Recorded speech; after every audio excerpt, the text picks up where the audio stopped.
हम 18वां स्थापना दिवस इटकी प्रखंड के निर्माण का मना रहे हैं। इस बीच गांव के कुछ प्रबुद्ध लोगों द्वारा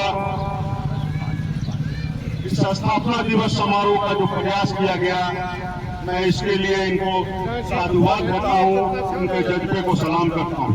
साथ ही आंदोलनकारी मंच के द्वारा आयोजित इस समारोह में उपस्थित हमारे बीच क्षेत्र के तमाम बुद्धिजीवी, विभिन्न समाज के अगुआ, विभिन्न राजनीतिक दलों के, विभिन्न संगठनों के अगुआ यहाँ पर मौजूद हैं। मैं कुछ व्यक्तियों को संबोधित करते हुए अन्य से क्षमा चाहूंगा। हमारे बीच उपस्थित मुर्तजा साहब, आरिफ रजा साहब, वसीम बाबू,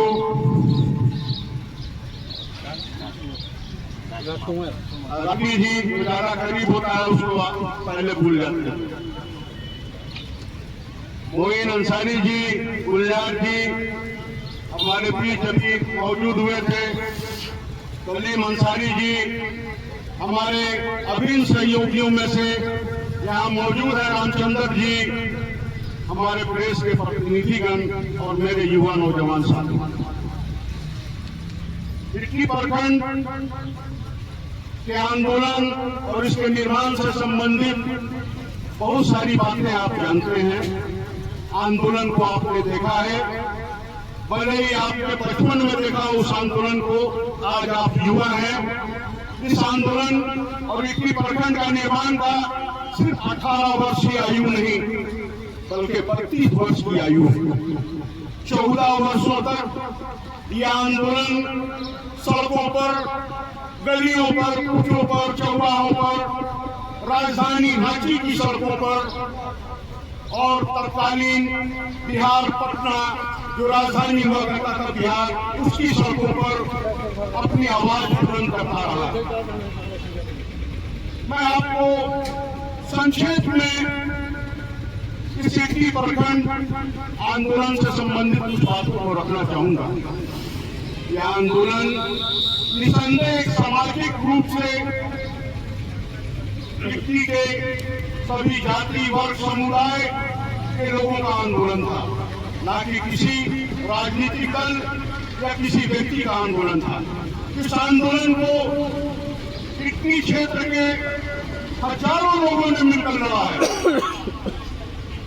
और इस संगठन की अगुवाई करने के लिए सैकड़ों लोग हमारे साथ चलते थे। मैं नमन करना चाहूंगा उन लोगों को जो हमारे साथ कांधे से कांधा मिलाकर चला करते थे इस आंदोलन में। आज वो हमारे बीच नहीं है। मैं उनको इस मंच के माध्यम से अपनी हार्दिक श्रद्धांजलि अर्पित करता हूं। इसी बाजार कांड से हमारा आंदोलन शुरुआत हुआ करता था। तब दुआओं के लिए कई हाथ उठते थे कि जाओ तुम लोग कामयाब हो गए, इसलिए कि उनके मन में एक चीज थी। इटकी का इतिहास आपको जानना बहुत जरूरी है। इसलिए भी जानना जरूरी है कि यह इटकी क्षेत्र हमेशा राजनीतिक शोषण का शिकार रहा है। राजनीतिक शोषण हमेशा से इस क्षेत्र का होता रहा। आपको पता होना चाहिए, आज से पहले जब झारखंड अलग राज्य बना था तब इस क्षेत्र की क्या स्थिति थी, और उस अलग राज्य बनने के पहले लगभग 24 वर्षों पहले 1976 में इस क्षेत्र की क्या स्थिति हुआ करती थी। हमें पता है कि तब एक ट्रांसफार्मर हुआ करता था इस क्षेत्र में, और उस एक ट्रांसफार्मर से वो पीला वाला बल्ब 2-4 टिमटिमाया करता था इस पूरे इलाके में। ये विकास था इटकी का। कहने को ये क्षेत्र बिहार की राजधानी पटना का मुख्य बिंदु था। लोग कहते थे यहाँ का प्रतिनिधित्व करने वाला लोग जो है छाया मुख्यमंत्री हुआ करता है, लेकिन इतना पिछड़ा हुआ क्षेत्र ये था। एक राजनीतिक साजिश के तहत इस इटकी क्षेत्र को अधिसूचित क्षेत्र बना दिया गया। और 14 वर्षों तक यह क्षेत्र अधिसूचित क्षेत्र रहा।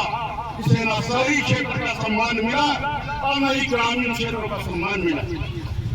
पूरे बिहार के क्षेत्रों में तत्कालीन यह बिहार हुआ करता था।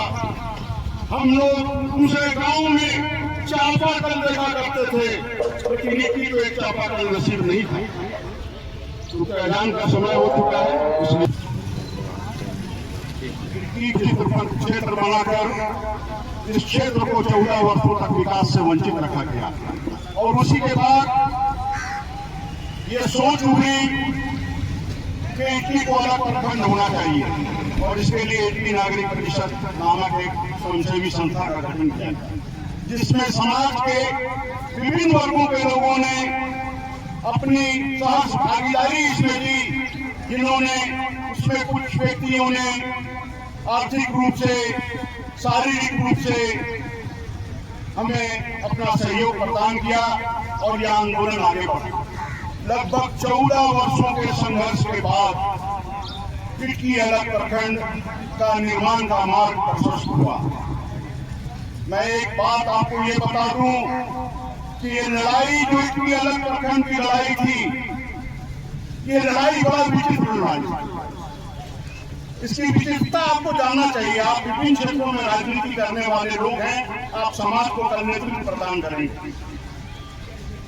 हम सरकार से मांग कर रहे थे कि इटली को अलग प्रखंड होना चाहिए, लेकिन लड़ाई हमको अपने घर में लड़नी पड़ रही थी। विभिन्न राजनीतिक व्यक्तियों और राजनीतिक दलों से लड़ाई मेरी थी। कोई कहता था इटली प्रखंड की आवश्यकता नहीं है, बेड़ो प्रखंड उपयुक्त है, इटली को प्रखंड नहीं बनना चाहिए। जब इटली प्रखंड बनने की बात आ गई तो लोगों ने कहा कि ठीक है, इटली प्रखंड तो बने, लेकिन इसका मुख्यालय गढ़गांव को बना दिया जाए। ठीक है, इटली प्रखंड तो बने, इसका मुख्यालय तिलक को बना दिया जाए। एक साजिश के तहत इटली से थाना को उठाकर रातों-रात शिलान्यास करवा दिया गया शिमला में। बहुत सारी राजनीतिक षड्यंत्र हुई है इटली प्रखंड के साथ। हमें मांग तो सरकार से करनी थी, लेकिन लड़ाई आंतरिक लड़नी थी और हमने राजनीतिक लड़ाई आंतरिक रूप से लड़ी है। हमारे पैर खींचे गए हैं, हमें अपमानित करने का प्रयास किया गया है, विभिन्न स्रोतों से हमें प्रताड़ित करने का भी प्रयास किया गया, लेकिन संघर्ष आगे बढ़ता रहा और ये संघर्ष एक दिन रंग लाया कि हम लोग सन 2008 में अलग प्रखंड की अधिसूचना के बाद इटली में अलग प्रखंड की स्थापना हुई। और ये अलग प्रखंड की स्थापना जो हुई, इसके पीछे एक बहुत लंबी कहानी है। कभी अगर समय मिला और मंच मिला तो मैं लोगों के साथ साझा करूंगा, क्योंकि इतिहास जानना बहुत जरूरी है। इतिहास ही है जो हमें आगे बढ़ने का संकल्प देता है, इतिहास है जो आगे बढ़ने का मार्ग प्रशस्त करता है। और इतिहास वो चीज है जिससे हम अपने आप को पहचानते हैं और अपने अधिकारों को पहचानते हैं। मैं इन्हीं बातों के साथ पुनः एक बार इटली प्रखंड स्थापना दिवस की हार्दिक बधाई के साथ आप सबों का धन्यवाद व्यक्त करता हूँ कि आपने मुझे इस सम्मान के काबिल समझा। जय हिंद, हिंदुस्तान जिंदाबाद। केक काटकर शुभारंभ करें।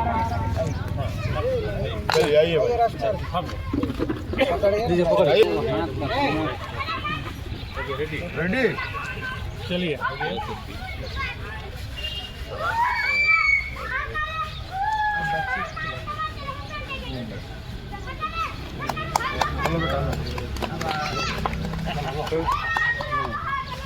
बाबा सबसे छोटा सबसे बड़ा।